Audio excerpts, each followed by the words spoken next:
اور غلام روئے اور آقا کو خبر نہ ہو، تڑپے جو ہم یہاں تو مدینے خبر گئی۔ حضور علیہ الصلوۃ والسلام پتہ چلا، محبوب نے ممبر سجایا۔ حضور کی عادت تھی نامینیٹ کر کے اصلاح نہیں کرتے تھے، بائی نیم نہیں، نامزد کر کے نہیں، اوورال بات کر دیتے، سمجھنے والے سمجھ جاتے۔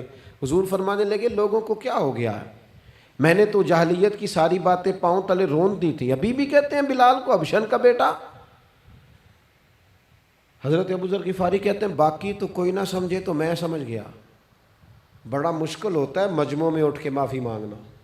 ہمارے ہاں بعض لوگ معافی بھی اس طرح مانگتے ہیں کہ یوں لگتا ہے گن بھی ساتھ پکڑی ہوئی ہے، معافی دو ورنہ گولی مار دوں گا۔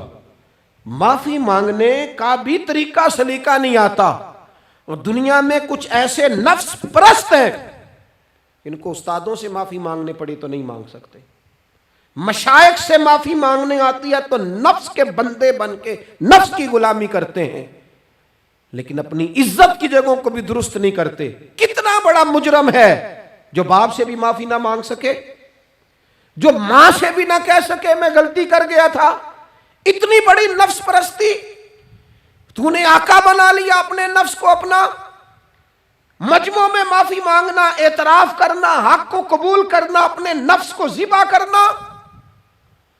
حضرت ابو ذر غفاری مجمع کے بیچ اٹھ کے کھڑے ہوئے، چمکتا دمکتا چہرہ، قبولیت حق کا جذبہ، اپنے نفس کو چیر دینا اور اس پر پاؤں رکھ کے رب رسول کا قرب حاصل کرنے کا ذائقہ۔ جناب ابو ذر غفاری حضرت بلال کے قریب گئے اور پھر ان کے سامنے لیٹ گئے، رو کے کہنے لگے حبشن کے بیٹے اٹھا اپنا پیر اور رکھ میرے سینے پہ، میں اس قوم کو بتانا چاہتا ہوں کہ تھا تو حبشن کا بیٹا، پر جب سے مدینے والے کا کلمہ پڑا ہے کائنات میں عزت والا ہو گیا ہے۔ یہ دیکھو کس نے ذروں کو اٹھایا اور صحرا کر دیا، کس نے قطروں کو ملایا اور دریا کر دیا، کس کی حکمت نے یتیموں کو کیا در یتیم اور غلاموں کو دنیا بھر کا مولا کر دیا۔ ہمارا نفس کی خواہش بچی، رشتے نہیں بچے، ہمارے نفس کی خواہش بچی، تعلقات نہیں بچے، نفس کی خواہشیں بچی، ہمارے اپنے نہیں بچے، نفس کی خواہشیں بچی، مال جمع ہوا، دیانتداری نہیں بچی، وعدوں کی پابندی نہیں بچی، تجوریاں بھر گئیں، روحیں اجڑ گئیں، بددیانتی سے رزق حرام سے کمایا ہوا مال، کاریں کوٹھیاں بنگلے بن گئے، باطن اجڑ گیا، اس لیے کہ نفس کی خواہش پوری کی۔ نفس کے سامنے اگر انبیاء کی بھی تعلیمات آئیں، لوگوں نے تکبر کیا، قتل تک کر دیا نبیوں کو، لیکن اپنے نفس کی خواہش کے خلاف جانے کو تیار نہ ہوئے۔ خدا را واپس آ جاؤ، خدا را۔ وقت آیا، یہ وقت بدلتا رہا، یہ دور تبدیل ہوتا رہا، لوگوں نے اپنی بادشاہیاں قائم کرنے کے لیے بڑے بڑے قتل کیے، ہلاکو خان نے انسانی کھوپڑیوں کے مینار بنائے، لوگوں نے بڑے بڑے ظلم کیے، جبر کیے، خوف اور ہراس پھیلایا، اپنے اقتدار پکے کرنے کے لیے بڑے بڑے جبر کیے۔ پھر کیا ہوا؟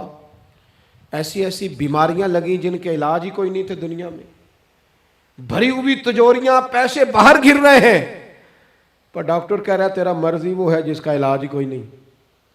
اللہ تبارک و تعالیٰ کے قانون سے جب لوگ ٹکراتے ہیں پھر پاش پاش ہو جاتے ہیں۔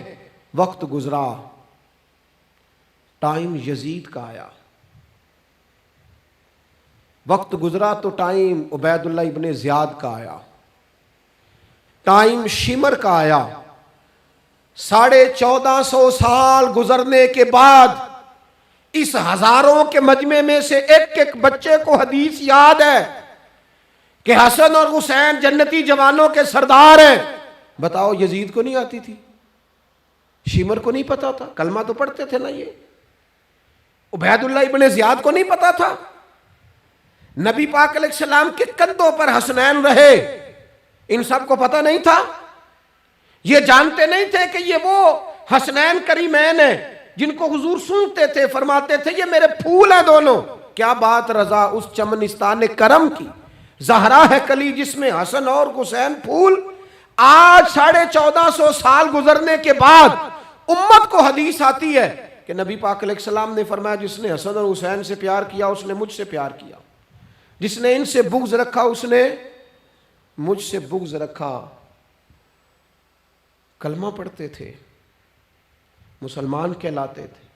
10 محرم کو جمعے کا دن تھا، امام حسین امامہ باندھ کے گھوڑے پر بیٹھ کر خطبہ دینے لگے تو ایک شخص اندر سے بول کے کہنے لگا حسین تقریر لمبی نہ کر، ہمارا جمعہ لیٹ ہو رہا ہے۔ بلے و نمازیوں، سامنے وہ شخصیت کھڑی ہے جس پر ابھی درود پڑھیں گے نماز میں، اللہم صلی علی محمد و علی